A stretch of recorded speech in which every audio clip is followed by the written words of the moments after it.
சென்னை மற்றும் புறநகர் பகுதிகளில் நிலவும் இரவு நேர மின்தடைக்கான காரணங்கள் குறித்தும் அதனை சரி செய்ய எடுக்கப்பட்டு வரும் அவசர நடவடிக்கைகள் குறித்தும் மின்சாரத்துறை முக்கிய விளக்கமளித்துள்ளது.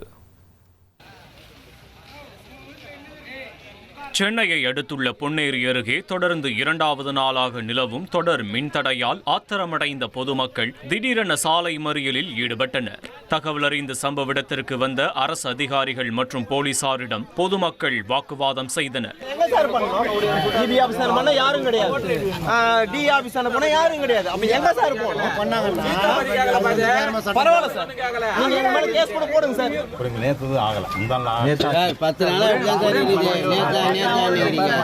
தொடர்ந்து பேசிய அவர்கள் மின்சாதனங்கள் பழுதடைவதாகவும் அதற்கு அதிகாரிகள் உரிய பதிலளிப்பது இல்லை என்றும் குற்றம் சாட்டினர். இதற்கிடையே மின்சாரத்துறை வெளியிட்டுள்ள விளக்கத்தில் அதிக மின்சுமை காரணமாக டிரான்ஸ்பார்மர்களில் ஏற்படும் பழுதே மின்தடைக்கு காரணம் என தெரிவிக்கப்பட்டுள்ளது. இதனை சமாளிக்க பொறியாளர்கள் மற்றும் களப்பணியாளர்களுக்கு மாலை 6 மணி முதல் நள்ளிரவு வரை கட்டாய பணி விதிக்கப்பட்டுள்ளது. மேலும் தேவையான இடங்களில் புதிய டிரான்ஸ்பார்மர்களை அமைக்கவும் 3 ஷிப்டுகளில் ஊழியர்களை நியமித்து புகார்கள் மீது இரவு பகலாக நடவடிக்கை எடுக்கவும் உத்தரவிட்டுள்ளதாக அந்த அறிக்கையில் தெரிவிக்கப்பட்டுள்ளது.